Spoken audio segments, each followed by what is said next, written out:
You're listening to the Racing Virginia podcast. Now, here are your hosts. And I'm Dave C. And I'm Brandon Brown. And this is episode 72. 72. Not bad. By the way, right off the bat, we need to thank everybody that is listening and clicking. Yeah. My boss's little piece on social media was last time I looked, 2,100. Oh yeah, some good numbers. Listens or views or whatever. Listens, I think it was. We got or views because it's considered a video. It's a video. It's a sound file in a video. And that matches some of the other stuff that's out there. I mean, and he got shared quite a bit. So it's good content, man. So I don't know what the click numbers were on the website, but I have been doing a lot of research. There are a lot. Once we get this RSS feed all squared away, and we get it ready, we'll have it on every podcasting site. Did you know? You probably didn't. I'm in a new podcasting group on Facebook. There must be like 30 different sites you can put it on that, are considered, because iTunes doesn't actually host the file. It's just like a catalog. Yeah. Just pulls it in. Yeah, it just pulls it in. I didn't know that. See, we're learning all the time about this stuff. Hold on. I've been doing podcasting for over 20 years. Yeah. Whether live or I have not. Whether live or or recorded like we're doing now. I had no idea. I thought there was there's like 10 maybe. Oh yeah, they call them indexes. Because iTunes is really not it's a podcasting site. Yeah. iTunes podcasts, but it's more of an index. It's where you go find it. You don't store it there. But they're like 30 or 50 or something like that. Yeah, it's like whenever they say wherever you listen to your podcasts, you think there's like 3, 4, 5. No, there's a bunch. Yeah, we don't have to send it to that many, but you never know who's listening. Yeah. To what location? Who's going to stumble upon it and say, "Hey, what is this? Yeah. This is pretty cool." Yeah. I mean, you always know the iTunes, Google Play, Spotify. Spotify's my jam. I do iTunes just because it's on my phone. My daughter keeps telling me, "Why didn't you get a Spotify account?" Oh yeah, your daughter's right. Spotify is awesome. Is it better than iTunes? Yeah, I like it better than iTunes. I just the platform, everything about it. I just like it better. I will also say this. I just found out, Verizon, you're supposed to get iTunes free. I've been paying for it. Oh man, you got to go back and talk to them. So I'm gonna go talk to somebody, because if I can get iTunes free, then I can go do a Spotify and pay for the Spotify. Right? Yeah. Hey, first time ever Pocono hosted 2, not 1, 2 NASCAR Cup Series races in the same weekend. Not only did they do that, they hosted an Xfinity race and a Camping World Truck Series race. On the same day yesterday. Yeah. 3 in a row. That was crazy. Yeah. But again, rain. Of course. It rained as soon as they got ready for the Cup Series race. Here comes the rain. Harvick and I guess it's no surprise, but the 2 winners, Harvick, and that was his first Pocono win. Yeah. Did you know that? Yeah. He finished second there for like 5 times or something like that, and then comes through. It was like one of those. It was like the antithesis of Phoenix, where he just used to dominate. Yeah, he got his first win. Yeah, that's very surprising. And then Denny got another 4th win, right? 4th win of the season, 41st of his Cup Series career, and 6th at Pocono. That ties Jeff Gordon for the most Pocono wins of all time. You are a Denny Hamlin. You know what? This year, you have to be, man.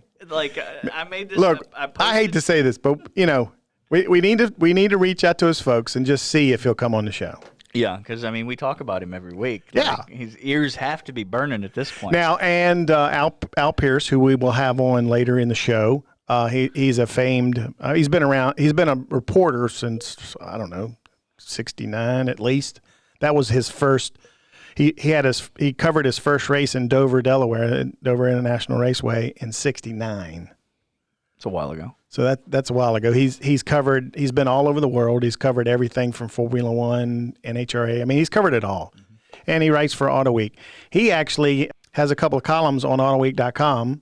One was why I didn't vote for Dale Earnhardt Jr. to be in this year's class at the Hall of Fame, and talks about why he wasn't really a unanimous decision. He only got 76% of the available votes. And then he also followed that up with a column about the current crop of drivers and who he thinks are potential Hall of Famers. And My boy, your boy Denny Hamlin is in it. Of course he is. I was just making that point last week. Oh, the week before too. Yeah. We'll transition my point this week into he is the championship favorite, because who else are you going to pick at this point based on performance? But true. But the way that this comes down to, though, the last four people, it's who has a better race, and that's the only thing that bothers me about this hunt. Yeah. Or the chase, I should say. That's the only thing that bothers me. Man, we got a great show, folks. Harrison Burton, race in Virginia, once removed. The son of Jeff Burton and the uncle. His uncle is Ward Burton. He'll be on. He will have story time with Randy Hallman. Got a great story today. Great. I'm not going to give it away right now, but a great story. Then we also have our first ever Racing Virginia FANatic. Okay, folks, all you have to do is follow us on social media, and we're going to be checking up on your social media accounts, finding out who are the top fans in this state. We love you. Yeah, we love you. And we want to talk to you. This first one, if I could clone him like a million times over, short track racing and racing in general would be very healthy. States would be coming to see us to get our cloning software. I've seen this cat on social media showing that he's watching 3 or 4 different kinds of racing on TV and laptop and desktop. I mean, he is a true fan. He really is, and he promotes every kind of racing. That's why I wanted him to be the very first one. I think that he's very I'm not going to give his name away right now, but he's very worthy of this, being the first Racing Virginia FANatic. And then we're going to talk to Al Pearce and about his column that we just mentioned, and good show today. I mean, it really is. And next week's show's already stacking up to be pretty good. Brandon Godovic, who used to race at Langley Speedway, who's gone on and won a Lamborghini DeFeo World Championship as a road course driver in a Lamborghini. Diverse skill set that guy has. He just got hired by Sam Hunt Racing from Virginia. We've had him on the show before. We need to have him on again probably. He's going to run this weekend at Indy, because it's the Xfinity race is actually on the road course at Indy. Which is going to be really fun. The only bad thing about that is Tony Stewart had to withdraw. We were going to get to see Tony Stewart race on that thing, and he's not going to now. Because of they couldn't put together any sponsorship and stuff because of the pandemic and stuff. But I was looking forward to that, seeing how he was going to do. I figured one of his guys would right off the bat do that. Oh yeah. Well, I think Briscoe's probably going to have a hell of a good run, and Cindric as well there. So that's going to be fun. You know what else is fun? What's fun? Our buddy Chris Rice got another $100,000. Yeah, that's pretty epic right there. That's $300,000 in what, 3 weeks? Yeah, that's almost got the trophy too. Yeah, Ross Chastain did a good job. Yeah, that was, Justin really Haley had a little bit of a rough race. Yeah, got caught in the trailer. In fact, our first guest had a little bit of a rough race. Yeah, we'll talk to him. Well, we had a long conversation last week. We did. About all this social media and the deal at Talladega Super Speedway. I don't even want to say it because it just gets me pissed. But a lot came out about it. But I was right. Yeah. Yeah. Not about the the news thing. Yeah. About social media. Right. So, and it took the investigation coming out to be, it wasn't a hate crime, but then you had people immediately on social media after that being reprehensible, being ignorant, being awful, and in 6 years, I tweeted this out actually, in 6 years of monitoring social media every single day for the past 6 years, that day and the day after, and even this past week, I've never seen people be that awful on social media, whether it was just ignorant comments or, to say it, veiled racism on social media, not coming out and saying the racist things, but the undertones of whatever they're saying being that. It was awful. And it was just what I was seeing. I can imagine what, Bubba and the race team and NASCAR and all those people were seeing. It was pretty disgusting. So, you were right. Keyboard warriors. The one thing that I've always said here of late is that social media exposes you as a person to the world. Because social media is not bad. No. Great place to get up-to-date, real-time information. Yeah. But with that comes up-to-date, real-time, misinformation and really terrible stuff. Man, I don't know. Be nice. Yeah. That's all I got to say. If you don't have anything nice to say, just don't say it. Yeah. Really. I mean, because let's be honest. All this negative talk makes racing look bad. Yeah. What if you're a race fan, what good does it do you to be on just trashing the sport or it's the same thing. Any form of racing? It's the same thing in short track racing. Folks go on their get on their keyboard, type a bad. I understand if you've got something that we did wrong at a racetrack. Yep. Well, we need to switch gears. I don't like talking about that stuff anyway. Yeah. We're gonna go back to the Who's Your Driver, or actually go to the who'syourdriver.org line for the very first time for this show, and we're gonna talk to a Racing Virginia driver once removed. But he's a hell of a driver at that. I know you guys have had him on a social media at Richmond Raceway before the virtual racing. Virtual racing started. He's 19 years old. Can you believe that, Brandon? 19. No. He currently resides in Huntersville, North Carolina. He is the son of Virginia Hall of Fame driver and NBC NASCAR commentator Jeff Burton. He is Mr. Harrison Burton. How you doing, Harrison? You need to connect it. Might be nice if I connected. You there, Harrison? Hello, you guys got me? Hot dog. There we go. There we go. Look, now we're rolling. How are y'all? I'm old and technology just scared. No, I'm just kidding. I know what I'm doing. I just didn't push the right button. First of all, you getting a win already this season. Two already this season. Come from a very good racing family here in Virginia, as we just said. You are a Racing Virginia driver once removed.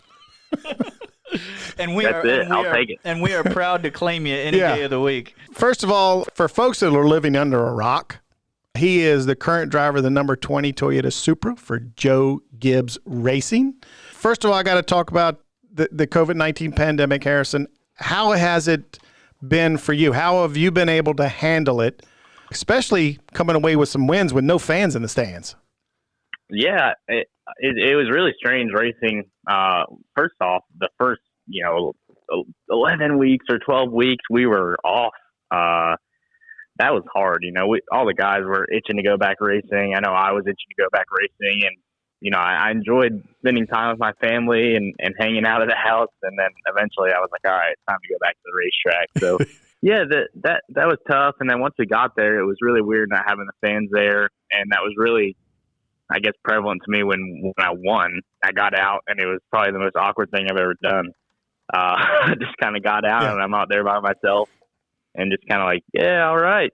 and normally you can play with the fans, you have a good time, and all that good stuff. And then with this deal, it was kind of like, all right, on to the next weekend. So definitely miss having the fans there and my family at the racetrack and all that good stuff. But glad we can provide some entertainment on the television. Do you feel? You've really risen up through the ranks pretty quick.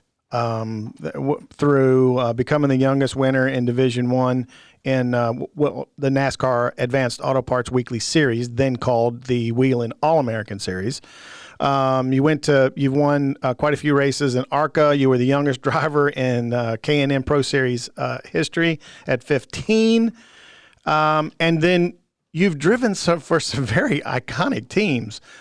In the Truck Series, you drove for Kyle Busch Motorsports, which always puts together a phenomenal ride. And now you're with Joe Gibbs. Man, you are, obviously you were Toyota, and they've been bringing you up through the ranks. Talk about, from going from not being in the Xfinity Series and now being in the Xfinity Series. Yeah, it's been a journey for sure. A couple of those, I was racing late models when I was 11, and I don't know if that was smart or not, but it was fun. It was, and it's kind of the coolest thing about all that is through all that and through all the high pressure situations, and I guess every single level I've been in, no matter it's late models or Xfinity, I'm having fun and enjoying it. And it's been it sounds fast when you say it like that, but for me, it's been, I've been racing since I was 5. Yeah. 14 years.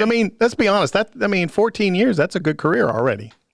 Yeah. So I've been working so hard for this for so long. And, all those memories I have of growing up racing late models and all the people that helped me along the way definitely come to mind when you say all that, and that's really exciting for me to kind of carry that on and hopefully do all those people proud and win some races on some really high levels for some really great people and great race teams is a privilege and a blessing, and I can't wait to hopefully do some more of it.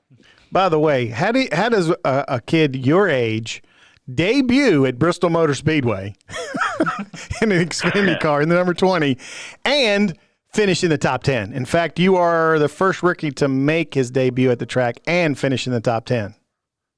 Yeah, that was an interesting first race to go to. I was fired off the first lap there, and my crew chief Ben Bayshore was my crew chief then as well too, and I would always give him a little bit of mess with him a little bit, right? And I tell him, you threw me to the wolves first time I fired off, first lap. I'm like dead sideways, hanging on for dear life, really loose, and I'm like, all right, welcome to the Xfinity Series, I guess. And we ran really good. We ran the top 5 early in that race and qualified in the top 5, and got some damage. So I thought we could have contended for a win there if we wouldn't have had damage, and that would have been crazy. But it was cool. It was tough. But the good thing is I've had a lot of experience at Bristol and felt right at home there. Honestly, I raced there in K&N. I've raced there in trucks and won my first K&N East race there. So I feel confident every time I go to Bristol, really. And I really, really enjoy going there. So that was a good place for me to kind of make my debut and kind of keep it rolling from there. Obviously, you've been pretty impressive in pretty much everything that you've driven so far, but I want to know how that started, that conversation when you were, say, 5 years old, and your dad. How was it? Was it you wanting to jump into a race car, or was it your dad saying, "Hey, Harrison, I think this is a good idea"? It was definitely all me. My parents were pushing hard the opposite direction. They were wanting me to try everything else under the sun but baseball, racing. Right? Baseball. Yeah, exactly. I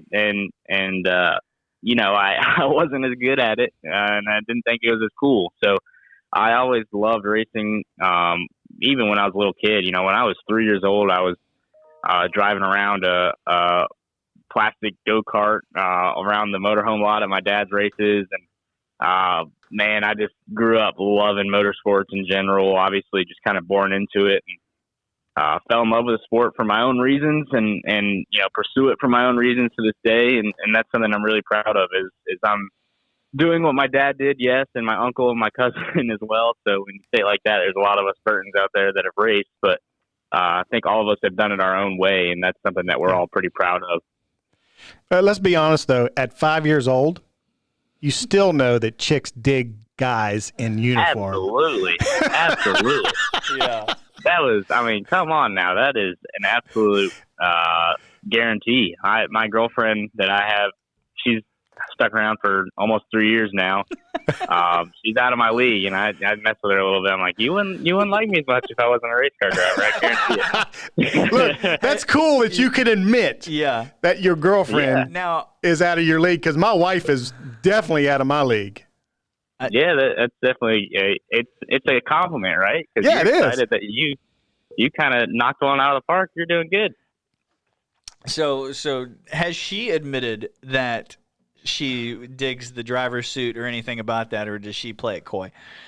She plays it cool. Yeah, she acts like she doesn't care about all that, and she always tells me that she always thought I was, blah blah blah, all that stuff. I'm like, come on now. The first place we hung out was at a go-kart track, so I know all about that stuff, and it's just a fun deal.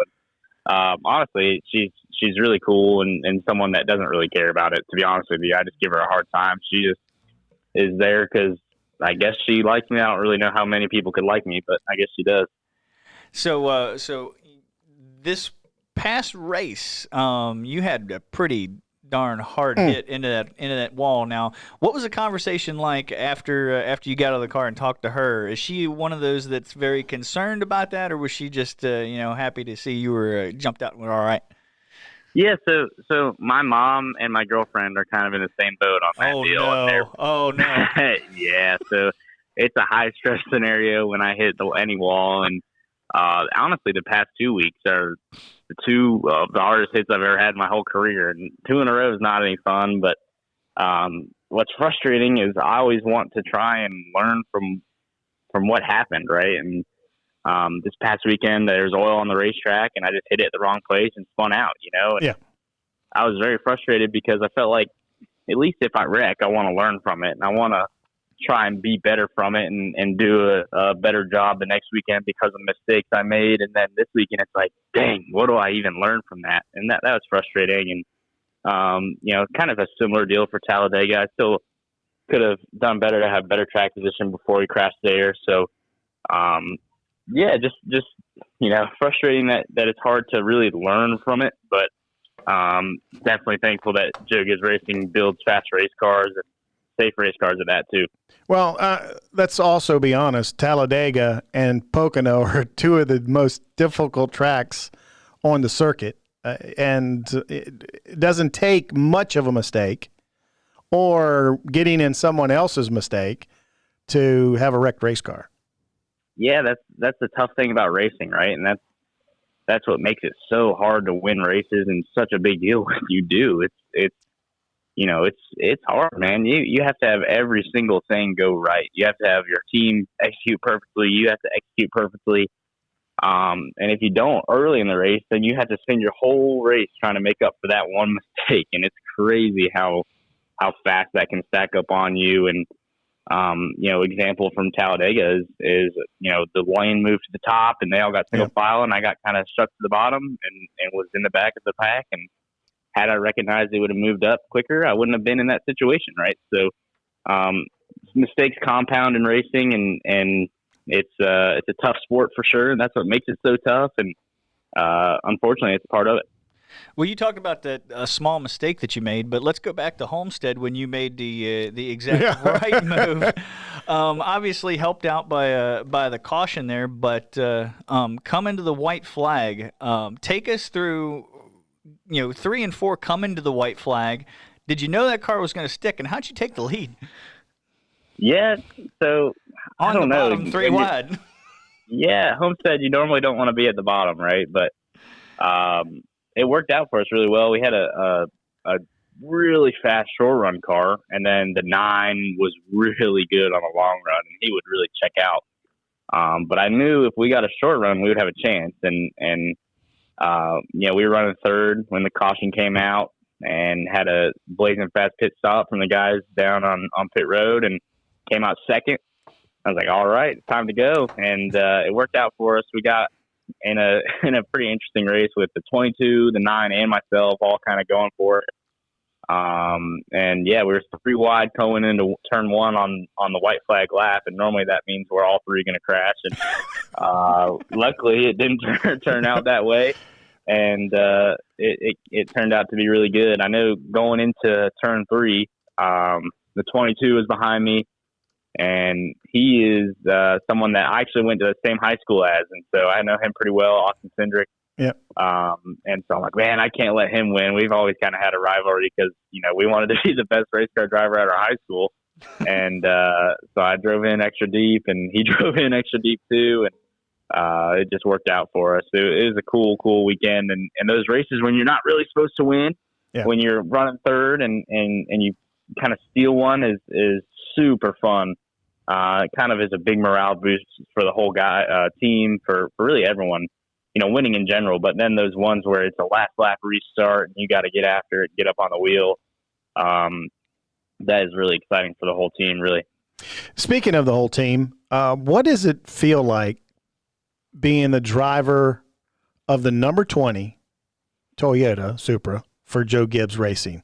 I mean, to have the support of not only Joe Gibbs, but Toyota, how does that feel? It's been amazing. So, that race you talked about, I was the youngest driver to win Division I. After that, 2 guys I didn't really know walked up to me in suits, and they were like, "We'll be in touch with you." And I'm 13 years old or 14 or whatever I was at the time, and I'm like, "All right, that's a good deal." I don't really know who you are, but cool.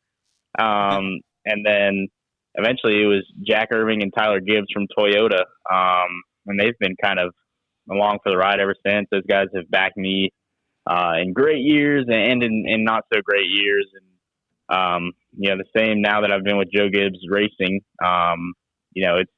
it's been amazing, the support I have there. But what's really crazy is Dex Imaging as well. It's been on my car since I was 13 years old. And they have gone from every level from super late models all the way now to the Xfinity Series in NASCAR. So Toyota and Dex Imaging have been there really since the beginning. And we've kind of brought them, they brought me up through the ranks, and, I've had some good wins and some really great memories that I'll never really be able to replace because of people like that. I'm really thankful for that, for sure. And for me, I look at this and,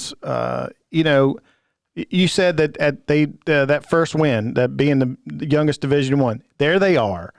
That just shows me that there is it's like watching film for football, there's a lot of scouting really early, and it tells me that if you don't get noticed early, you may not make it. You're 19, you are prime age to even go to the next level at the Cup Series. And hopefully, you will have that opportunity with Joe Gibbs Racing as well. Usually he doesn't let go of good kids. Well, hopefully I can prove that. I win some more races and we can go that route. But, it is. It's crazy. And what's also crazy is how circumstantial it is, right? I didn't do anything, I just won a late model race. I didn't do anything that special. I didn't, what did I do to deserve? They didn't even know who I was. They didn't know anything about my family. They knew who you were, Harrison. No, well, at least they lie to me. At least they lie to me. I don't know. Because let's be honest, you won 3 quarter midget national championships. I guarantee you, someone was eyeing you back then. I don't know, man. It's crazy. And what's really crazy is it's all at New Smyrna, and the Cup race was down there that weekend, and they were just there for fun.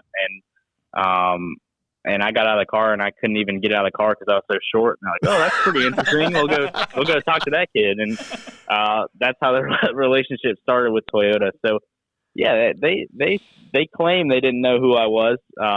Whether or not they are telling the truth or not, I don't know. But it's a crazy story, and something that it's something that you're kind of thankful for, that guys like that just care about the sport and care about giving people a shot to do what they want to do, and trying to grow it's crazy, man. We have a full a gym that I go to every single day. It's staffed. We have a trainer in there all the time. We have a nutritionist, and there's every TRD driver has access to that, in the simulator, and it's just all about speed and being the best we can be. And it's a real advantage, when you have a company that just wants to win races and wants to do it the right way, through hard work and getting stuff done. Then you're paired up with those people. It's definitely a fun time. Now, you're talking about being with this team and all of those resources and stuff. Plus, you're following the likes of an Eric Jones and a Christopher Bell driving that car. Is there pressure associated with that, or have you kind of removed yourself from that and just made it your own thing? No, I didn't. Maybe I should have removed myself from that, but I haven't.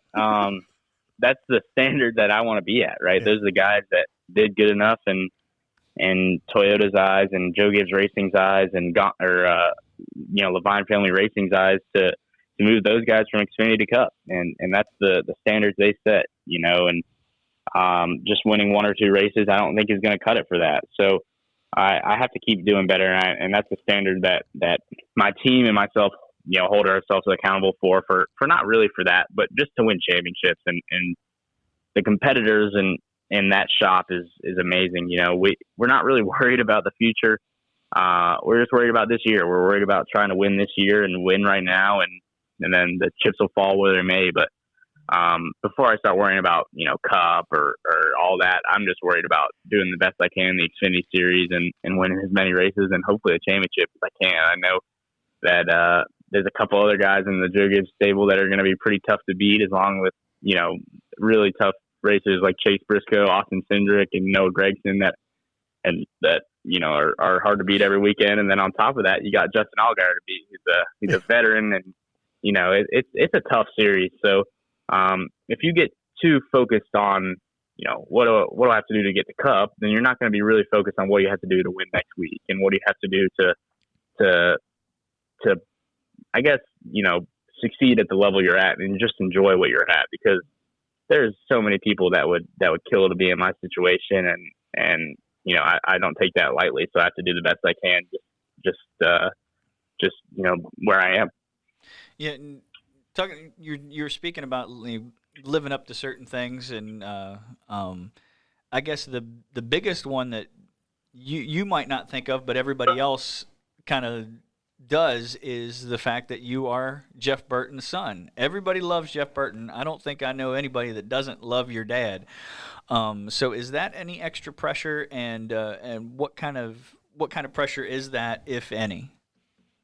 I grew up around that, and that's kind of an advantage for me, I think, honestly. I grew up with my dad being in high pressure situations and handling them well. I think I'm really proud of the person my dad is, and proud of how he kind of rose through the ranks and what he did to get there is crazy. The stories he has, the amount of close calls he had to being completely out of racing, and then the next day it's like, all right, I got a phone call, I'm going to race Xfinity car now, and then he'd get fired from that ride for whatever reason, and then get hired the next week, like randomly. People didn't know he was even, not out of a job, and they would call him. And it's just such a struggle to get to the top level. And I'm so proud of how my dad and my uncle both did it the right way, worked their butts off and got there. And that's the biggest thing. I just want to make my dad proud. Not really for anyone else, but myself. And the only pressure I have is from myself, really, in most situations. My dad is just my dad. And I think there's a lot of kids that want to make their parents proud.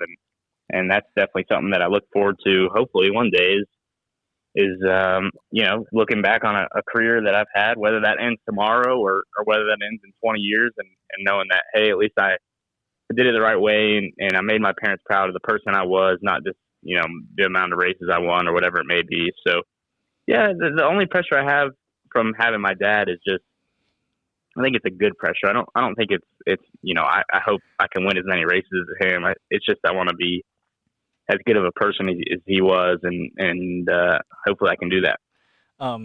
Talked about your dad. Now, about your mom, have you ever watched the videos of your dad's first victories in the Cup Series that they showed on TV? And if so, I have. So can you believe that she still acts like that whenever you're racing and you're leading with the laps winding down? Man, yes, I can believe it because we see it every weekend.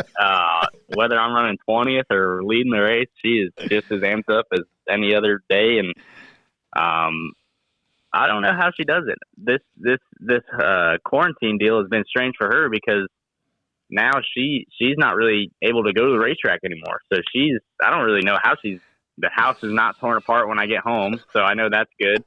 I'm not really sure how that goes down, but it might be the best thing for her because she can't see every single time I get sideways or something bad happens. And so she might be a little bit less stressed out at home, but I don't know. I'll have to talk to her about that. I come home and there's not anything destroyed or nothing like that. So it's not too bad. Yeah, TV's still intact.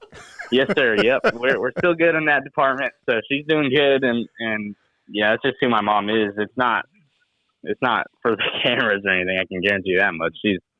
She just wants us to do well. She knows how much it is to even make it to the level that my dad made it, and even the level I've made it. It's just so hard, and to succeed at that level is that much harder. So, I think that she's just a bigger competitor than she's probably as big as a competitor as me and my dad. So she just wants us to win and do well, and that's what ends up showing up on TV to her. Dismay, I guess. She hates it when she shows up on TV doing that, but she's just, my number one fan for sure. Now, you obviously you're with the very iconic team, Joe Gibbs Racing, but before that you raced for Kyle Busch Motorsports. What did you learn from racing for Kyle Busch, and also do you guys in Xfinity get any advice from the JGR Cup guys? Yeah, for sure. I learned a lot at Kyle Busch Motorsports, and I was really thankful to work with great people there, and felt like I left that shop, not necessarily happy about, the results that we had, and we hadn't won really any races, or we didn't win any races, and didn't really contend for as many wins as I wanted to. I felt like, it was probably the hardest year of my life, honestly. I wanted to win so bad for so many different reasons. And, there was a couple of times we were really, really close, and Pocono was one of those, and Martinsville was one of those, and just came up short, which is tough to have happen, and tough to kind of swallow. Even now that I've won 2 Xfinity races, I'm still bummed out. I haven't won a truck race yet. Yeah. That's something that I want to do one day, hopefully. But, yeah, I learned a lot there. I learned a lot about how much work it takes to do well, and I guess the biggest thing is how to lead a team a little bit better, and that was the biggest thing I struggled with as a rookie, was coming in there and kind of taking control and saying what I needed more assertively, and kind of struggled to give my guys the right direction, I think. So, I learned a lot from it, and I came out of there really confident about what I could do. And I think that's why I'm getting better results at JGR. Now, Brandon, I know you have interviewed a lot of drivers, been around a lot of drivers. God knows, I've been doing this radio and podcasting stuff for over 30 years. Harrison, I interviewed your dad when he was in a late model. so I've been around as long as he has, probably. And I don't know about you, Brandon, and I'm not just trying to butter you up, Harrison, but I just hearing him, he's got it. Completely agree. We are going to build your head up there, Harrison. We're gonna. Yeah, that's a bad thing. We're gonna fill it. But I'm just telling you. Look, I've interviewed Cup guys before that I don't feel like handled themselves in an interview like Harrison has. And I know you've interviewed a lot of guys. Oh, yeah. You just have it. And it may be that you come from a racing family. I think it's natural in the bloodline. And you saw how your dad handled situations. And maybe that's it. I don't know. But I think you have it. You have all the credentials to go to the next level and be successful. You have all the credentials to be super successful in Xfinity right now. And that doesn't mean just because you're with JGR. Yeah, the thing about that is the cars don't drive themselves, and as much as people like to think that about, you know, whether it's KBM or JGR or whatever, yeah. you know, granted, I've been blessed to be in really great equipment, and I would not have it any other way. I promise you that. But the end of the day, there's still a huge percentage of it that comes down to just getting up on the wheel, and it's a lot more. I think it's a lot more driver oriented than people realize, and how small things matter. You know, you go to KBM and you expect to kind of set the world on fire, and you don't. And it's like, all right, well, I got to figure out why and how, and it's just small things, confidence, going to the racetrack with the purpose of beating everyone there and being the best car there, and being mad when you're not. You know, the small things that make great competitors great, I think still applies to racing to this day, and something that I think makes our sport great, just like all other sports. Well, I can't wait to have the opportunity to meet you in person and shake your hand and take a selfie. I've got somewhere, there's a photo of me and your dad. I don't know. and I will tell you this. The one thing I can say about your dad is he never forgot where he came from. He always had time for, especially the folks from South Boston Speedway, where I announced for 10 years. And I always appreciated that. And I just have this feeling that you are the same way. We're not trying to build your head up, though, by the way. I got to ask you, though, you did get into a little bit of sports, right? Lacrosse? Yeah. Oh, yeah. Yes, sir. Yep. I grew up, you know, and I went to high school. I went to a normal high school, and I raced in the truck series full time my senior year of high school. And that was probably a big challenge. I raced on most time Fridays. So I would leave on Thursday, miss 2 days of school, come back, you know, do my Monday morning meetings. That means I missed half of school on Monday. Then I would go to school, make up all the work I could, somehow squeak by and pass. I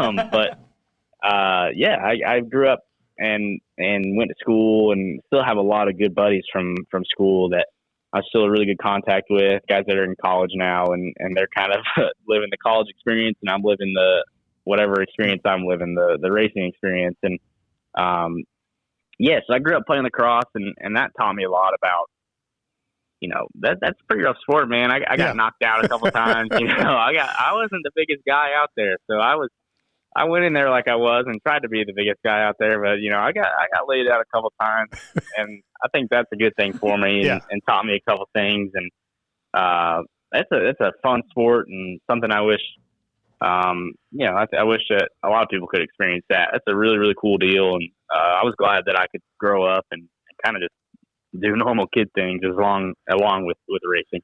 Now, I understand growing up in North Carolina that being a Carolina Panthers fan, because I've kind of adopted them myself. So everybody says, well, you should be a Washington Redskin fan because you're closer. I'm a New York Giants fan for reference, so it doesn't matter where you're from. I guess so, right? But I got Duke. Yeah, Duke, man. That's it. That's my dad. My dad is a big Duke fan. My uncle Brian is a big Duke fan. My cousin Jeb is a VC fan, though, and so that always gets interesting when they play. Yeah. Yep. And then my grandfather is a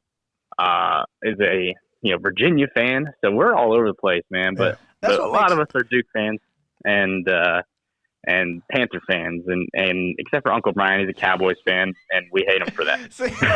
But that's what makes family sports so much fun. When you're a fan, all those different things, man. It ain't no. It's like ice cream, man. If y'all like the same thing, it's boring. Well, see, growing up, exactly. I mean, growing up, this is a true story. Growing up, my dad was a huge Washington Redskin fan.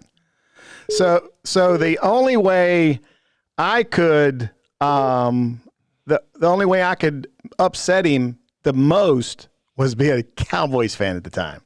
Oh man. Did you do that? Yeah. So growing up, I was a Cowboys fan, but as a young guy coming up, I got the Dallas Cowboys newsletter every week, and of course, they also always had a cheerleader as a centerfold. So I mean, so that wasn't that. So as a teenager, that wasn't so bad, but as I got older, I kind of changed allegiances because I do, it's nice to be able to go down to Charlotte every once in a while and see, because there's nothing like experiencing an NFL game live.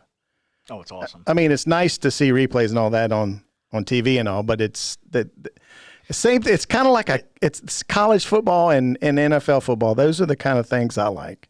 And it's just like a race too, man. Yeah. In person is the best. Yeah. Man. I'm telling you, I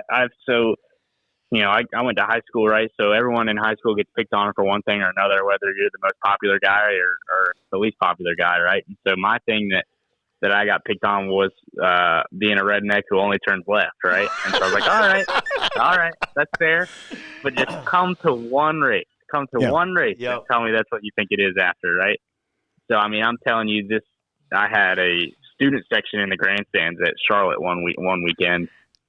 And, man, those guys had, like, time of their lives. I got 100 videos sent to my phone, and they're, like, taking videos of me going by and, like, screaming and yelling. And so they're like, pseudo NASCAR fans now. All my buddies from high school, they always text me when I win or when I wreck this weekend. They're like, "Oh man, that was awesome. Are you all right?" I'm like, "That was not awesome."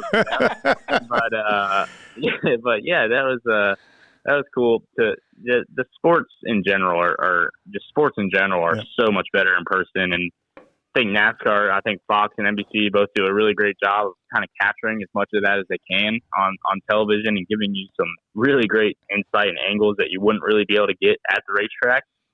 But man, there's nothing better than I'm a race fan too. I love watching the truck races while they're there before us and the cup races after us. And, I'm all into it. So yeah, anytime I can go to a racetrack and just watch a race, whether it's at, South Boston or Hickory, I'm there and, I enjoy every bit of it. Being 19, how do we approach your generation, your age group and trying to bring them into the NASCAR family and get them excited about not only NASCAR events, but short track events. You talked about getting your friends there, but how do we get your generation? And I guess the second part of that is, do you think that the iRacing part of the season helped kind of get some folks excited? Because, the people that your age love gaming. And it's a tough equation, right? But I don't think it's all that different from how we did back in the day, right? You market the turmoil and the fights and the action and the wrecks and see, he's old school. Yeah, man, I'm telling you that the key to that is it's not as different as you might think. And I know all my buddies are all excited whenever Cup guys fight, or last year I went to New Hampshire, and me and Paul Menard had our deal, and man, that was like the biggest thing that I got texted about more than even winning. Was like, "That was awesome, you went up in his face, blah blah blah." And I'm like, I didn't really do that much. I just talked to him, and so I'm telling you, it's all about just, for me.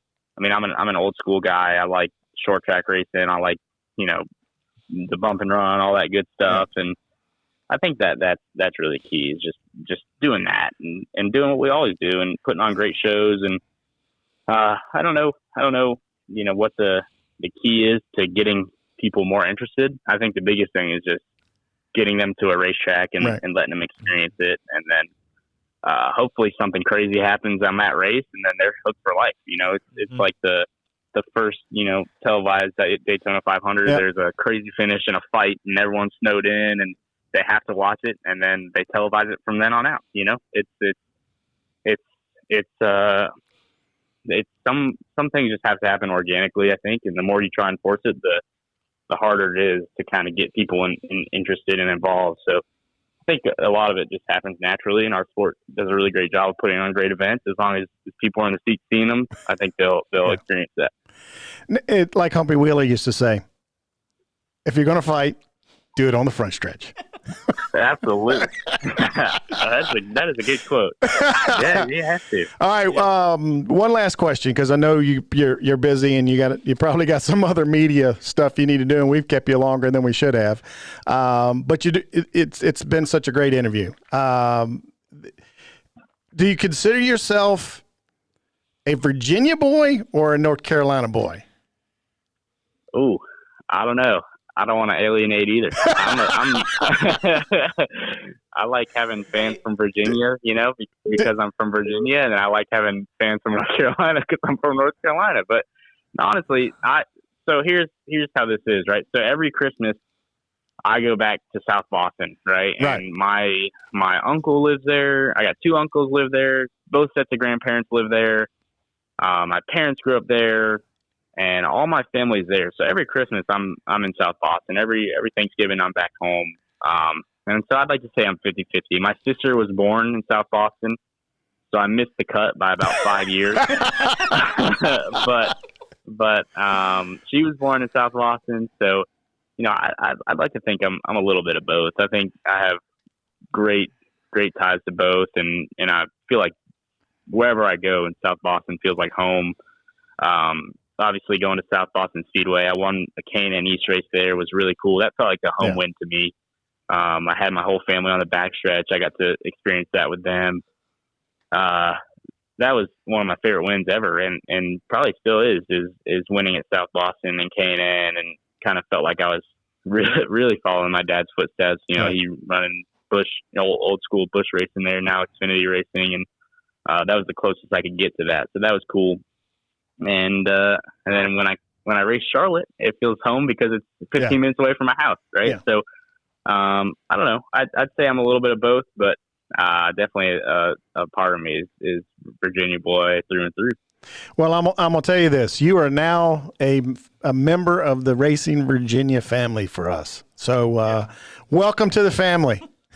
That sounds like another point towards Team Virginia. I like it. and hopefully we'll get to talk to you again here shortly. Brandon just looked at me and just didn't say it out loud, but he goes, "Man, he's good."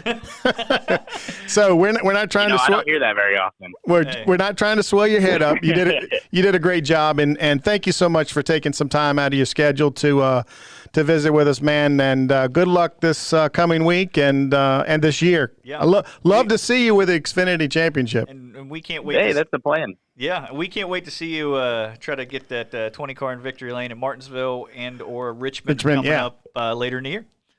Yeah, I'm excited. I'm one of the few guys that has raced Martinsville last year. I ran it in the truck and had a shot to win last year, and that hopefully will be some advantage for me, and I can go and put it on them. That'll be a fun one. Thank you guys for having me, and hopefully you're right. Hopefully we can execute and put the 20 in victory lane more often. Appreciate it, buddy. Thanks for joining us. Thank you, guys. I appreciate it. Right. Folks, he is Harrison Burton, and I have to put him. I've done a lot of interviews in my time. He just might have jumped up into the top 10. All time? All time. Anybody. All time of anybody. Well, I mean, you could just tell that he's not forcing anything. No. He's well-spoken. He knows what he's talking about. He respects the history of the sport. And this was only my second time ever talking to him. But you could just tell that he knows his stuff and he respects everything about the sport, which is pretty awesome. And he speaks so well. Yeah. That just took me back because we've talked to a lot of younger guys. And yes, they do a good job, but it's not like he sounds like a veteran. Oh yeah. Just every word in the right spot. He talks better than I do, and I'm the one talking to him. So, as we always do, it's that time. We need to. We got a good story, okay? A really good story from the man himself. Got me some music this week. Oh man,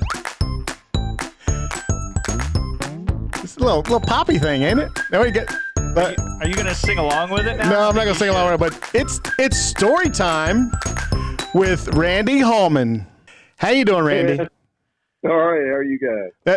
I'm working on your theme music now. Okay. I'm loving this. This is great. We're also going to work on we want a logo for story time with Randy Hallman. You know? Yeah. We're working on it. Working on it. Before we get to the story, real quick, your column on the Racing Virginia website is about racing and a lot of the tracks starting to come alive because Phase 3 goes into effect July 1st, and it allows up to 1,000 fans. Not a whole lot, but at least like Langley has decided, hey, yes, we can go racing, and they sold tickets online. I think they're sold out already. I wouldn't be surprised. I'm glad to see them. I'm glad to see them coming back, and I know it's a tough thing to do, but I'm glad to see them working within the parameters laid out by the state. I think it's we're in a tough spot with this, and I think all of us need to recognize the value of being careful, and if we have to err on the side of caution. I hope we can make it work. We may have to take steps back. I hope not, but in the meantime, let's do what we do with some good common sense and try to make it work. Let's see if we can do this. NASCAR, big time, of course, they've got television contracts, and that makes all the difference in terms of how to make money, and we talked about that. But they're showing the way. They're observing as many cautionary protocols as possible, and I think sports and other kinds of enterprises everywhere are watching that and learning from it, and I hope our short tracks can do the same. Well, it's story time with Randy Hallman, so we got to have our story. Last week we didn't get to have it, and I missed it because I'm still thinking about Liz Taylor. So we got to have. How is that any different from any other time, Dave? But today's story, okay? Today's story is the first race he remembers: Superstars on Dirt. That's right. I like that. Let me just say a couple of words before we jump into that, and I'm eager to do it. So I'll make this quick. Last week we talked about the noose at Talladega, and as you may remember, I was pretty fired up about it. I was pretty angry about it. It turned out to be not. The noose was not placed there because Bubba Wallace's car was there. It had been left there from the race before, and so I think that it changes the nature of what happened. It wasn't aimed at Bubba, and that's good. I'm glad to hear that. I'm disappointed, as many people are, that in 2019, even before all the current turmoil, somebody wasn't thoughtful enough or smart enough, I'm not sure what was going on, to realize, I mean, everybody knows what the noose symbolizes, and they knew it in 2019 too. And to leave it, to do that was not, at the very least, was really, really a stupid thing to do. So I'm sorry it was there at all. I'm glad it wasn't aimed at Bubba Wallace. On we go. I think I'm still extremely proud of the NASCAR community for showing its support for Bubba and showing its determination to listen and learn and be better. So on we go. That's enough of that. Let's go to the superstars on dirt. All right. So I grew up in Floyd, Virginia. It's in Southwest Virginia. It's a little mountain town. It's 500 people. There's one stoplight in the entire county, and we're proud of it. And it's still that way. There's no interstate. There's no airport. There's no railroad. Floyd County is out there. And little town of 500 is the biggest town in the county. And it's the hometown of Curtis Turner. My dad was in his class at school, and they hung out together some and rode around together some. And Curtis scared my dad to death, showing him how to do a bootleg turn and all of that. So, you know, we were a town that loved stock car racing. So Curtis, as you know, was a businessman. He was a timber businessman. He was right in the middle of getting Charlotte Motor Speedway built and made and lost fortunes besides his incredible racing record. And he and a couple of businessmen up there in Floyd decided to build a racetrack. And I believe it was a half mile. I've seen it described as shorter than that, but I've seen pictures of it, and it had to be a half mile or pretty close to it. There was a dirt track back in the hills there. It was kind of a natural amphitheater, and they had built some grandstands basically just by putting sawed logs in the dirt up the side of the hill. And Curtis was the sort of marketing director of the thing. I'm sure he got the other guys to put up all the money, but he was the hoopla, and he was the guy who could get a field of race cars for you. So the first race there was in 1954. I was 6 years old. It was like the end of May, 1st of June of 1954. And I mean, it was big news in town. I can remember that there was a lot of excitement about it. And so the news accounts of the thing say they drew between 4,000 and 5,000 people, which is phenomenal. That's a huge crowd. And they had the race. It's like other races of my very young life. I don't remember a whole lot about it, really. And and of course, I had no idea who I was watching. I mean, it was Curtis Turner, the guy that my dad knows. But it was Curtis Turner, and he got some guys to come up to race. One by the name of Glenn Wood from down in Stewart. Again, just, the Wood brothers. Yeah, we know them. They're from down in Stewart, just about 40 miles away. And a guy from North Carolina by the name of Ned Jarrett. So they were in the field. And another guy, well, I'll get to him. So Curtis wins the pole, and off they go. I don't know what the car count probably was, 15, 20 cars. And again, from news accounts from the day, back in the day, from the Floyd Press, which, by the way, was my dad was the editor and publisher at the Floyd Press, so I know all about that. So the Floyd Press says that Curtis Turner had the pole, and he and this guy named Billy Myers had a great race. They were back and forth, and Curtis led for a while, and then Myers led for a while. I think it was a 200-lap race. And they went back and forth, and finally Curtis blew off a water hose and had to retire. So he finishes down in the 10th or teens. And Billy Myers goes on to win it. The thing I remember was not so much that. I mean, it must have been a great race. I wish I had a video memory of it, that I could remember every move and everything they did. But what I remember was the track, that brand new racetrack. Turns 3 and 4 were down at the end of that amphitheater that went down.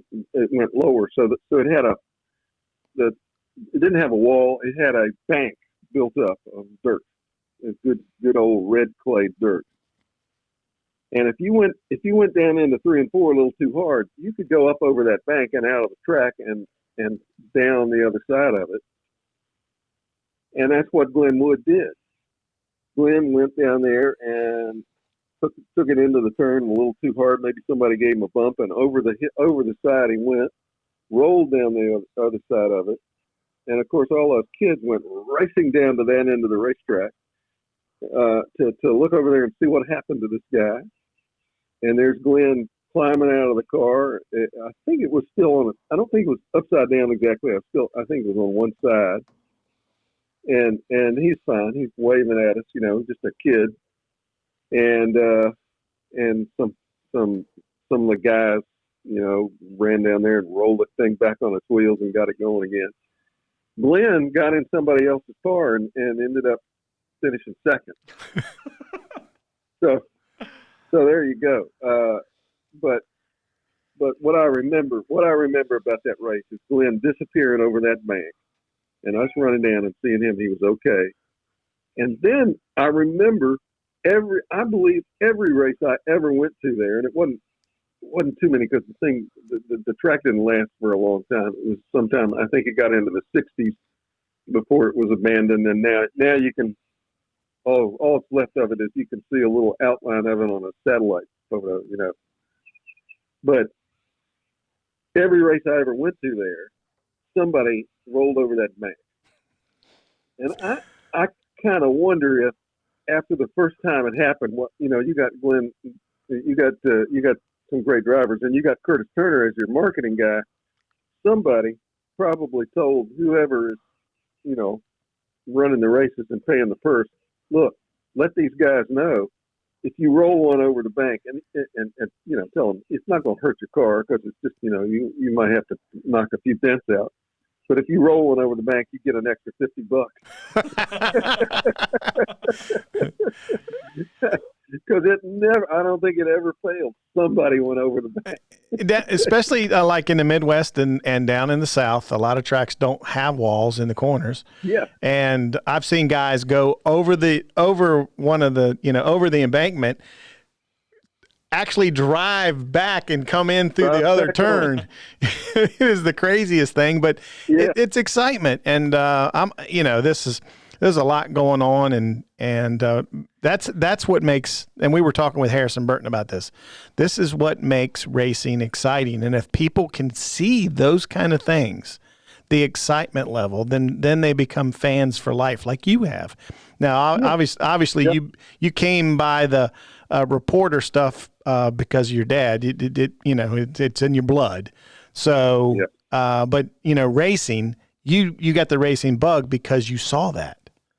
And then that's what other kids got, the racing bug. So absolutely. I mean, it was the most exciting thing we'd ever seen, and all those people, and there it was. There were these. It didn't matter that we had 3 Hall of Famers in the field. We didn't know that. Yeah. Curtis Turner was our guy. Glenn Wood was the guy from Dan Stewart. Ned Jarrett, maybe we'd heard of it. So maybe the grown-ups knew a little bit more about that, but there's 3 in the Hall of Fame, and Billy Myers, who won the race, is one of the Myers brothers of the Myers Brothers Award that's been given since 1958. Billy died in 58 when he had a heart attack during a race at Bowman Gray. He finished the race, pulled over, and slumped over the wheel, and then had a heart attack. And Bobby Myers, his brother, died the fall before at Darlington in a terrible crash there. He was killed. Yeah. So in 58, after both of them had died, and they were pretty good racers, and Billy won a couple of events in the top series, what's now Cup, and had all kinds of promise. I mean, he was a really, really promising young driver. But anyway, they named this award after him, and they've awarded it every year, starting in 1958. And Junie won it, and Richmond Raceway won it in the year that it transformed from the half mile to the 3/4. Glenn Wood won it a time or two.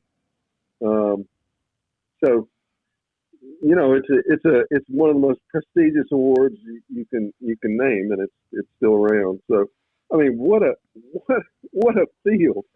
What amazing race that was. I had no idea. All I knew was it was exciting. It was about as exciting as anything I'd ever seen, and I can remember that. But it was, in retrospect, wow, I saw those guys racing on dirt. I mean, it was great, really. Well, I will tell you this. Your job is getting harder on this podcast because now you got to think of another story for next week, and you got to make it better. You know what I'm saying? Yeah. Get all this. He learning the picked two of history. really good ones to start off with. Yeah, learning history. That's what this is. This show's about as well. Talking about the how it racing in Virginia has actually grown over the years. So we can't thank you enough, Randy. It's so awesome to have you doing this every week. Well, thanks. I think my lesson, I don't think I always have a lesson of these things, but I think my lesson in this one is when you go to your racetrack now, you go to Southside Speedway or Virginia Motor Speedway we got to pay somebody to wreck. Is that what you're telling us? Well, A, you might want to think about that too. And B, just try to remember who's in the race, because one of these days, one of those guys might be the Ned Jarrett's and the Curtis Skinners of their day, and you might be seeing history right there in front of you. It's out there, and it's fun to think about. Yeah, and when you say that, who would have thought Elliott Sadler, Jeff Burton, Ward Burton, Denny Hamlin, when they were racing at South Boston, Southside, Langley, that they would be where they are now. Yeah, exactly. And on the Billy Myers thing, he's not in the Hall of Fame, but Elton Sawyer, for instance. Yep. He's not. He didn't turn out to be a superstar at the top level, but he's running the inspections. He's a really important figure in NASCAR. So they're all those connections are there to your short track wherever you are. Thank you so much, and we look forward to next week, bud. Great. Enjoyed it. Always glad to be on. Thanks for having me, guys. All right, man. All right. Bye-bye. Man, I love it. The music or the story? The stories. You know what I took away from that bigger than anything else? What? Was that what hooked Randy onto racing was the same type of thing that hooked Harrison onto racing and what he's telling his friends to look for. His friends are saying the same thing. Yeah. Oh, man, that was cool, that wreck. Cool.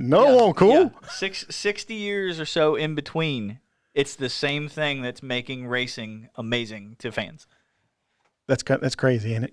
I mean, cool. Literally to go from a 19-year-old and then to go to Randy, and no matter what generation, it's the same thing that's kind of hooking the drivers. It's crazy. Yeah.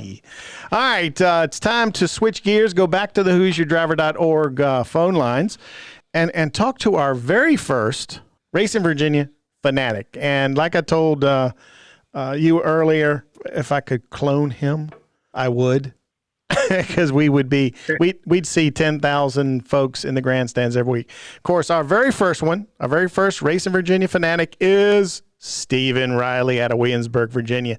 What's up, Stephen? I'm doing all right, man. How are you all doing?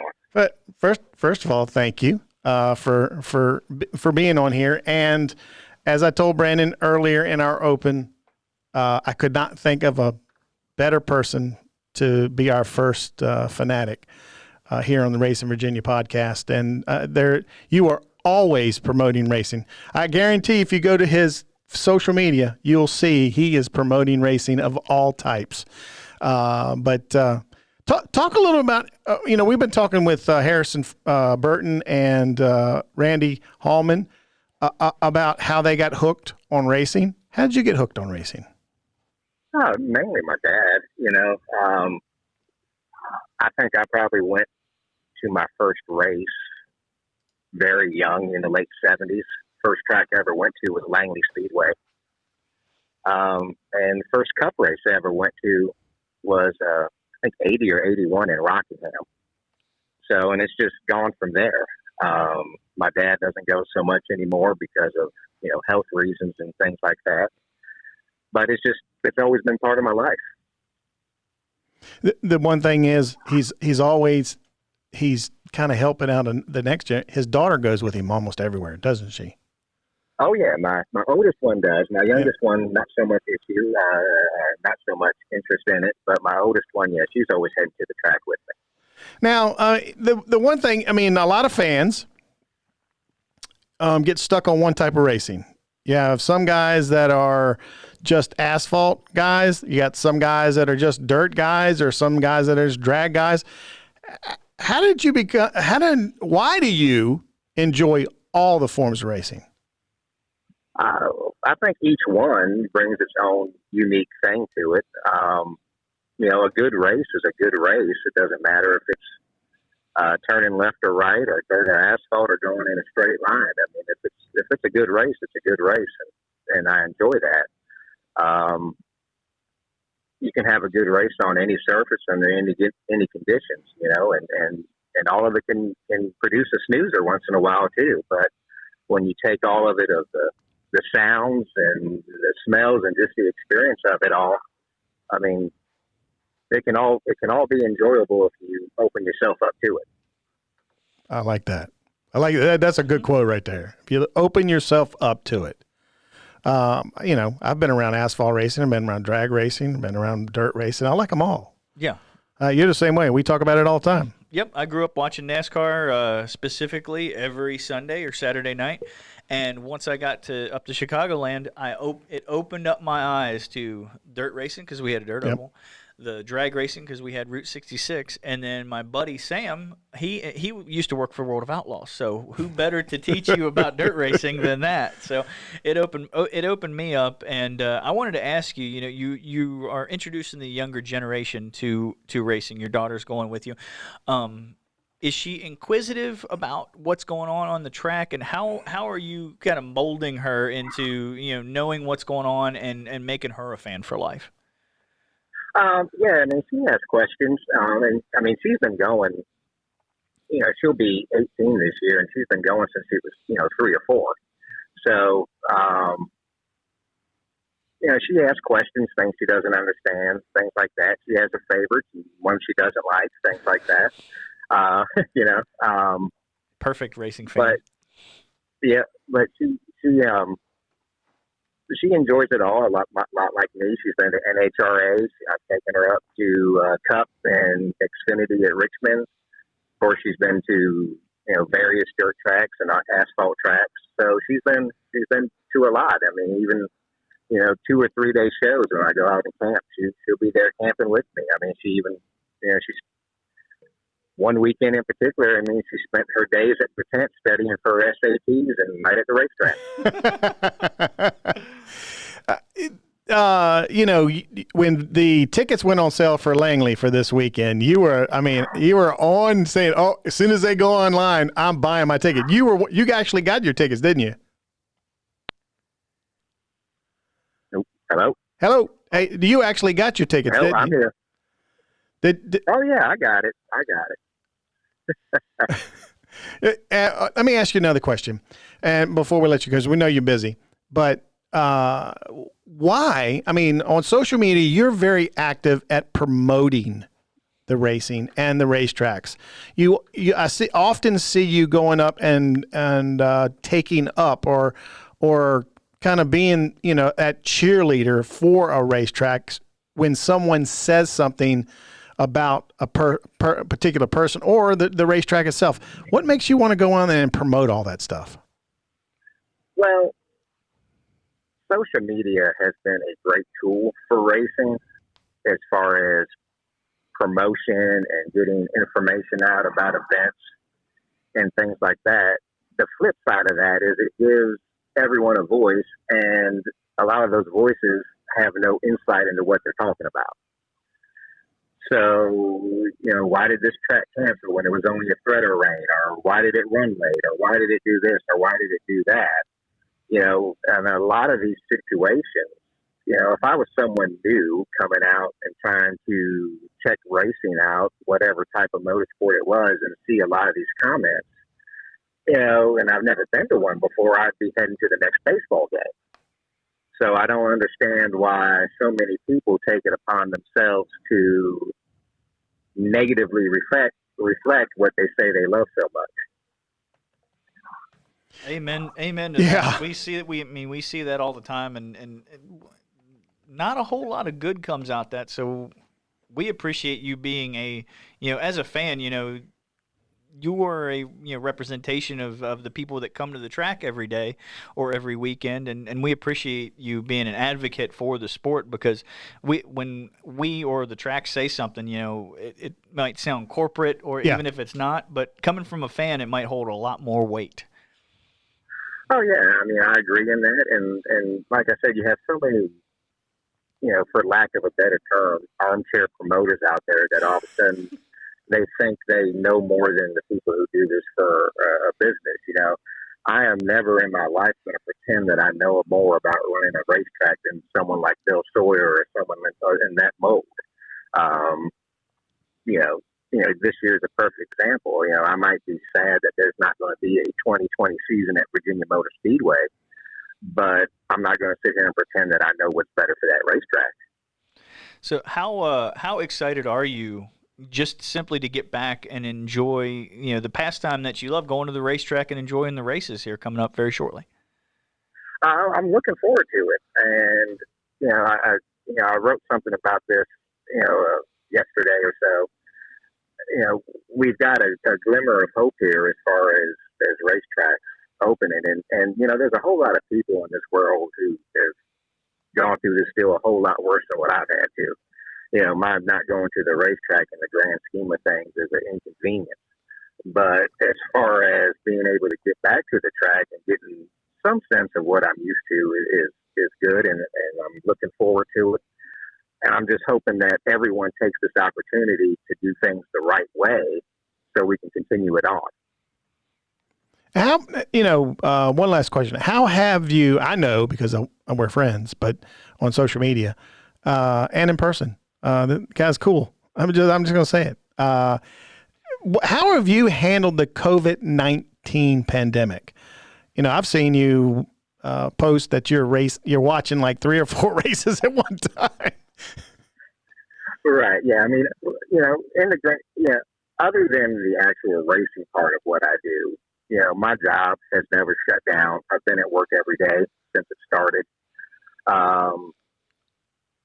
And seeing how many people are out of work, I can certainly understand why it's affected a whole lot more people more than me.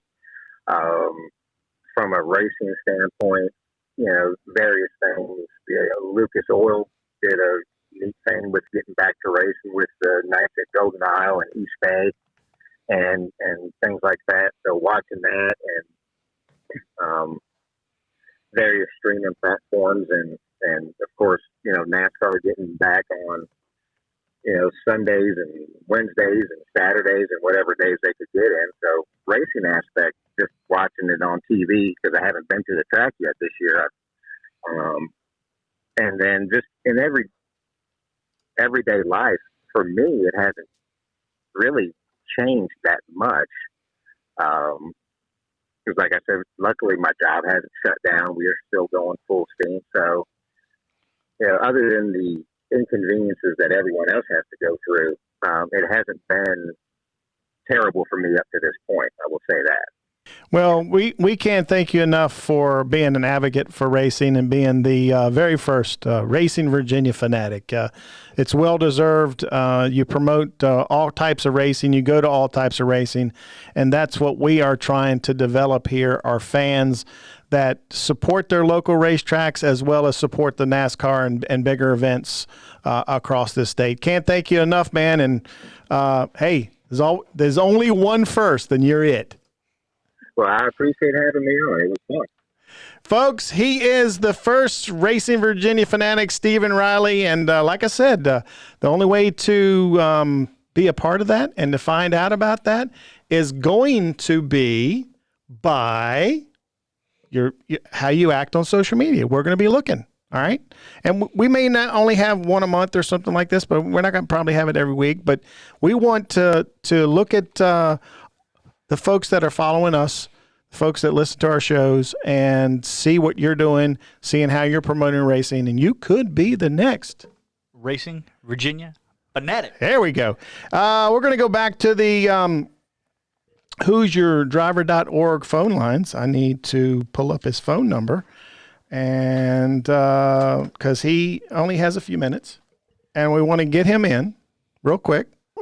Don't say hello. Let me give you an introduction, man. I told you to call me on my home number. Oh, I didn't see that. Sorry about that. You're gonna have to.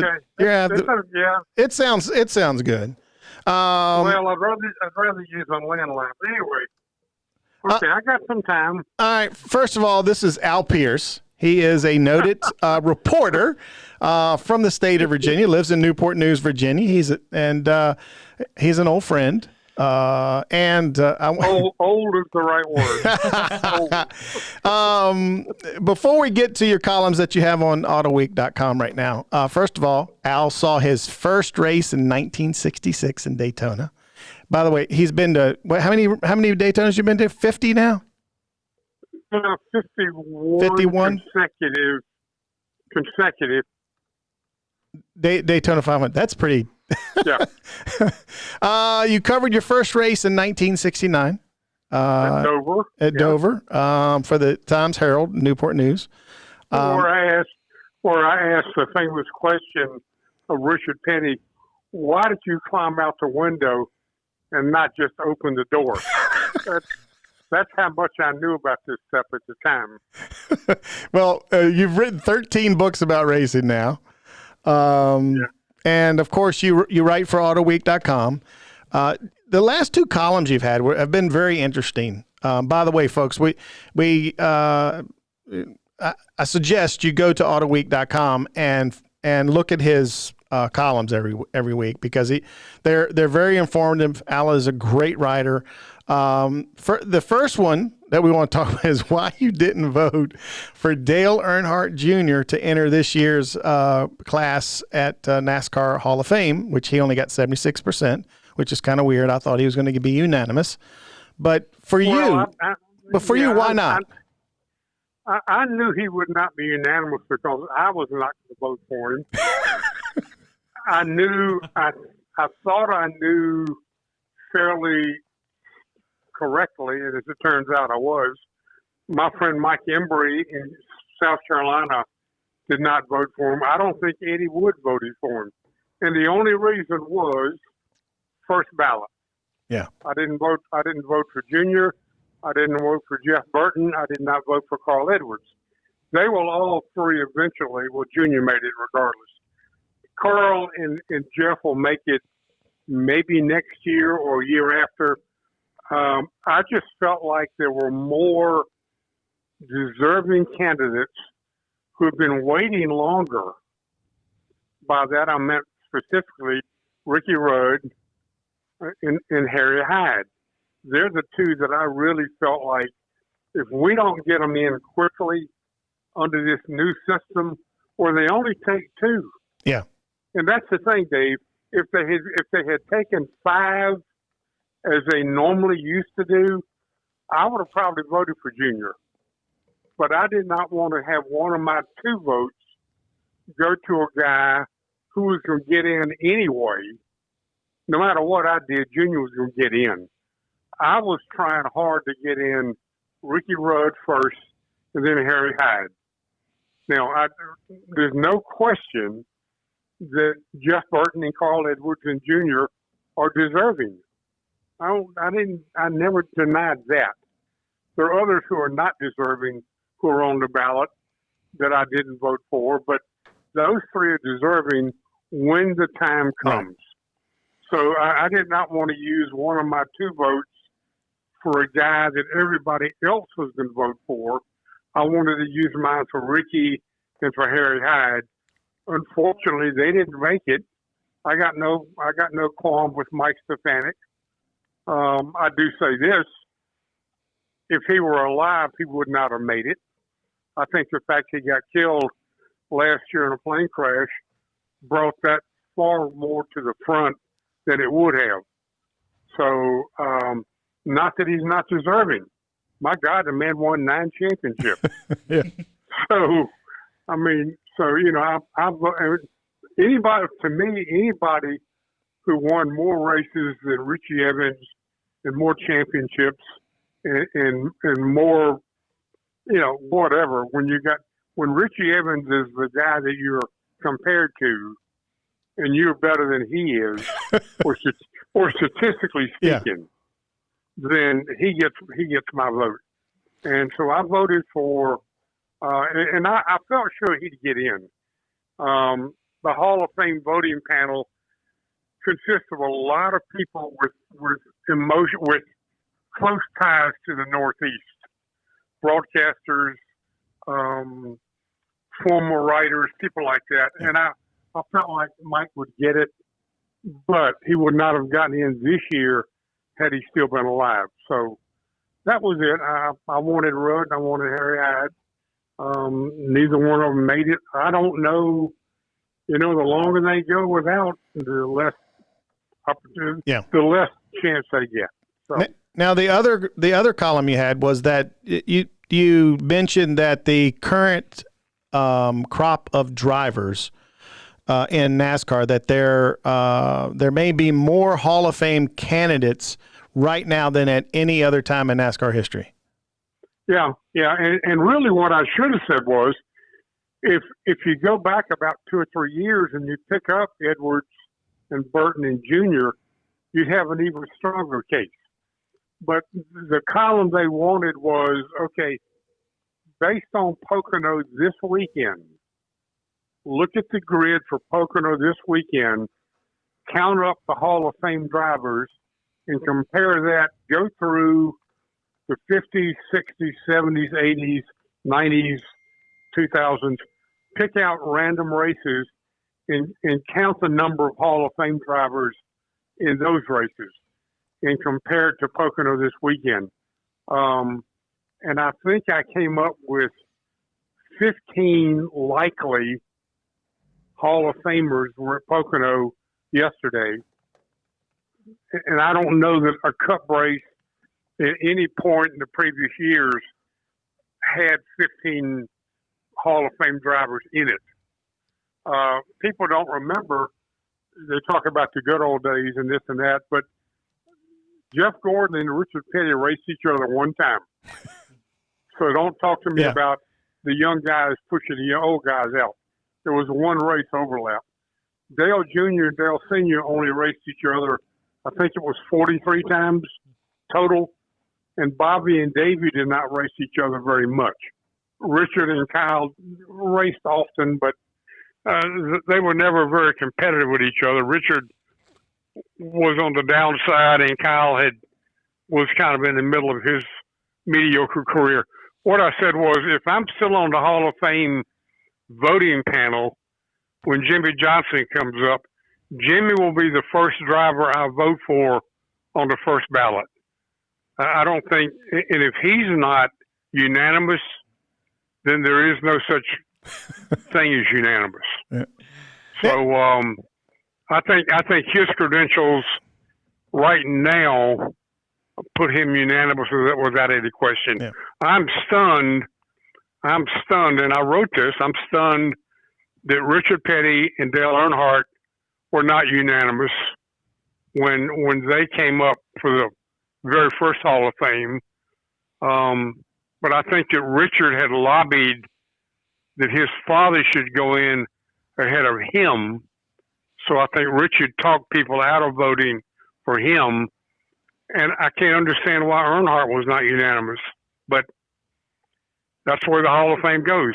I also think David Pearson should have gone in ahead of one of the two Frances. Pick either France you want, but you can't have them both. And you got to have David Pearson. Yeah. Now, I'm doing this for Brandon. One of those drivers is a Virginia driver in your column, Denny Hamlin. Do you feel like he is? Oh, no question. Absolutely, no question. He'll be. Again, if they're only taking two, I don't know if he'll be a first ballot candidate. And see, here's the thing, Dave. It all depends on who the other people are in that group of 10. Like if Denny retires the same year, say Kevin Harvick retires, just thinking. And if they are on the same ballot, then boy, you got a tough choice there. Yeah. Yeah. And I think Harvick would probably get it now because of the championships. But I tell you right now, if I were a betting man, I'd bet everything I owned that Denny Hamlin can win.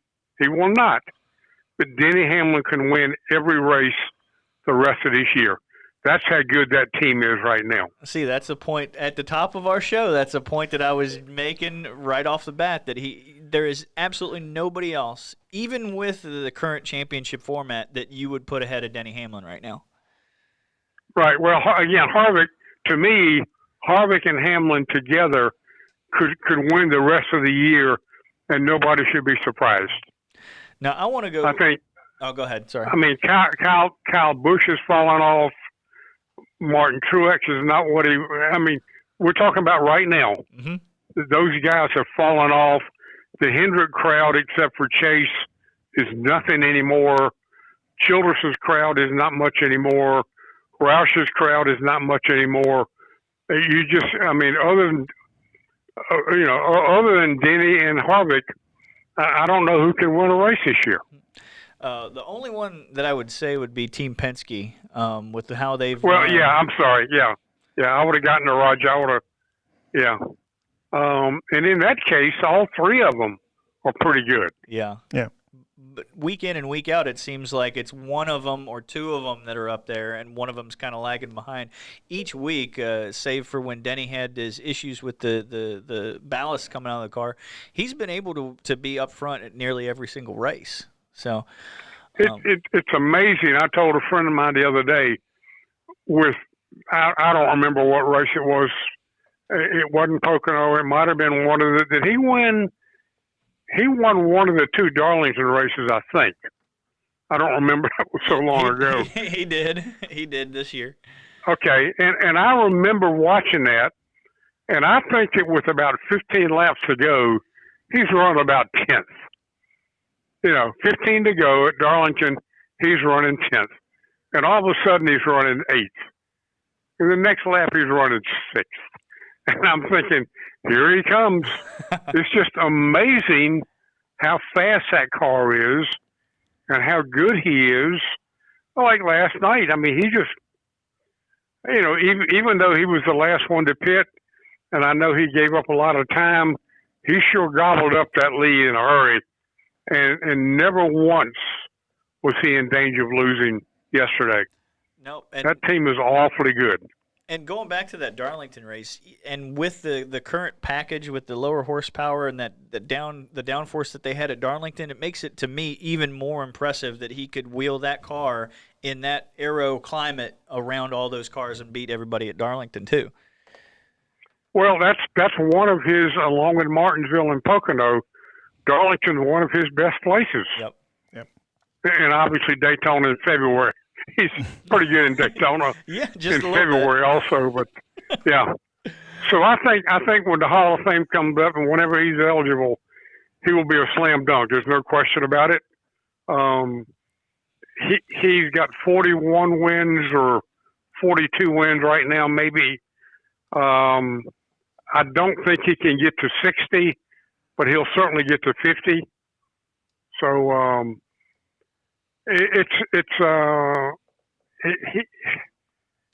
he's been so good for so long. The only thing that is going to be against him, he's got to win a championship. He really needs, for the Hall of Fame voters to knock him off in the very first round, he's got to have those 50-some wins, and he's got to have at least a championship. Right now, that's the only thing that separates him from Harvick, in my mind, if we were voting right now today. Now, I wanted to go back really quickly to your support of Ricky Rudd. We all know that he went, 19 straight years with a victory. Or maybe it was 16 or so. But 23 victories in his career. Besides, say, being from Virginia, where does your support come from with Ricky, besides him being from Virginia and being a great race car driver? I think the thing about Ricky is if you look back at where Ricky started, by that I mean quite frankly, with a piece of junk team that his family financed, and he presented himself well. He did well at every level coming up the ladder. And once he won, remember now, he was the first guy to give Richard Childress team owner victories. He won the first 2 races that Richard Childress ever won as an owner. And Ricky won with Bud Moore. He won with Hendrick. I just say he won with his own car at the Brickyard. I think where Ricky came from should never, ever, ever be dismissed as a factor in him being Hall of Fame eligible. We know that there are people ahead of him in the Hall of Fame pecking order who started with much better equipment and did not nearly have the struggles that Ricky had. I know that Ricky and his family invested literally almost everything they had to get one car ready for one Charlotte race early in his career, and they were determined, this is our shot. We're gonna put everything we've got into one car, roll the dice, try to do well enough to get some attention, and go from there. And they did that. They qualified well. They finished top 6 or 7 that day at Charlotte. And I believe that might have been, and I don't have the order exactly right. That might have been the win that convinced Junie to give him a ride, and Junie's ride got him to Dyguard. I think that's right. But anyway, Ricky's family and his team came from literally stock car racing nowhere. Yeah. And he got to the top of the heap. Never won a championship, got close. But I don't think there's any question that Ricky is Hall of Fame eligible. Well, and I will go ahead. And I'll vote for him every chance I get. The other thing about this format, Al, this new format, it's going to make it harder to get more people that from the past into the Hall of Fame. There are some folks that are deserving that haven't even been nominated yet. Well, yeah. For example, Jim Paschal. Jim Paschal won 25 races at a time when they were running 50 and 60 a year. He's never been nominated. The real thorn in my side is that Paul Sawyer has never been nominated either for the Hall of Fame or for the Landmark Award. That bothers me. Tim Richmond, I know, will never be considered because of politics. And with the smaller number of candidates now, that's even a long shot. A lot of people, and I kind of agree, Smokey Unick, Smokey's gotten screwed for 11 years now, not even considered on either ballot, either Landmark or the Hall of Fame itself. So, yeah, when you're only taking 2 out of 10, and coming up real soon now, those 10 are going to include both Bush brothers, right, maybe Harvick, maybe Denny, maybe Truex. That 10 is going to include some really, really worthy people, and some somewhat unworthies may get shoved off the edge. I think Larry Phillips, the Midwest short track guy, yep. I mean, God bless him. He won a ton of races, I guess, and a bunch of championships, but he's never going to make it. I mean, if he's on the same ballot with any of the current Cup champions, who are you going to vote for? Yeah. So I don't like the new system. I wish they would still take 5, put them all in a big hat and pull them out, or take more than 5. Yeah. I mean, why? It originally began with 5 because they wanted to have a tight 1-hour TV show. They wanted to broadcast from the Hall of Fame that afternoon who the 5 were. Well, come on, let's don't let TV dictate everything. Yeah. Now, Anyway. Now, for you, I mean, being around racing so long, this COVID-19 pandemic has really been frustrating, not only for NASCAR, but for short tracks all over this country, especially here in the state of Virginia. NASCAR,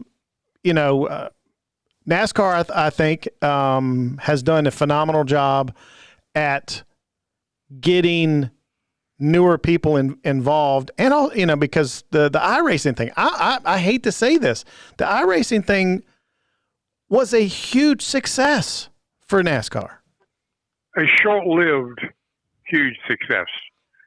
Where is it now? It's disappeared. Well, iRacing. I understand, Dave. I understand what you're saying.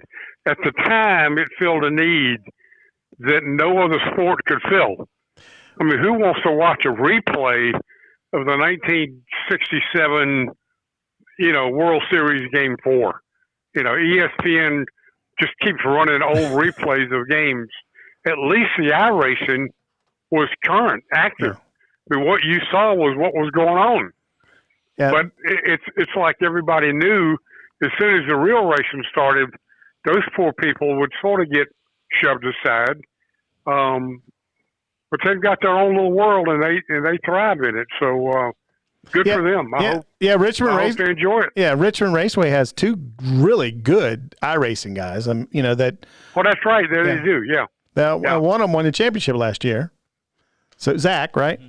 Oh yeah, our guy Zach Novak won the championship, won $40,000, and they're paying $100,000 to win it this year. Yeah, so I mean, to me though, I think it was a good idea to do it because there's no other sport that really can jump into a esports kind of game like that and get the coverage that NASCAR did. With the you're exactly right. And I also think that it brought in hopefully some younger people that are now interested in it. And it seems the numbers have been really good. So, well, again, it did the one thing that no other sport could do. It presented what looked to be, real competition, and it was real. I mean, it was absolutely real, even though it wasn't. Yeah, Elliott Sally will tell you. Yeah. He's got an e-racing team now, and he said he got a win. I forget where it was, but Chicagoland, yeah, big Chicagoland race the other day. But he said he felt like he was in a real race car. His heart was racing, and his son's getting involved. So hopefully this will get more people involved. But you've been around the sport a long time. Can't thank you for everything that you do at promoting racing here in the state of Virginia and all over the world. Really appreciate it, Al, and we love your stories. Maybe we need to get Al in here every once in a while and tell some good stories. Yeah. Haven't had a lot of chance lately to promote the sport because the last race I went to was Daytona, and this is the longest. I mean, from Daytona to right now is the longest I've ever been in my career without being physically at a racetrack. And I don't know. I tell you, I don't know when I'll go back. And I don't know if they don't open Daytona in August to everybody. Yeah. I won't go there. And here, let me say one more thing quickly before I go. I cannot see them. I can't imagine NASCAR running the 10-race championship series without fans.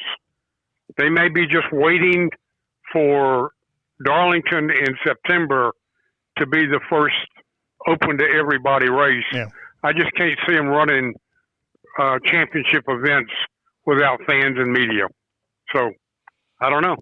And he's got to go because I know he's got a meeting. But Brandon, he's big. I think how many of the Kyle Petty charity rides have you been on? Oh, all of them. All of them. 25. Wow. Oh, 25. So and he was scheduled. This was supposed to be your last year, wasn't it? To doing it. Well, I had talked about it being my last year, but every time that I think about it, I think, I could go one more. Well, you got your 3-wheeler now, though, right? Yeah. And I bought it. I bought it from an old friend of yours. I bought it from Shane Lockhart. Hell yeah. I've got a Honda 3-wheeler, so it works pretty well. There you go. Man, Al, thank you so much for your candid conversation. And, man, we love talking to you. We're going to have to do this again. Anytime. All right, bud. I'll come see you guys when you open up again. All right, thanks. Thanks, Al. Bye-bye.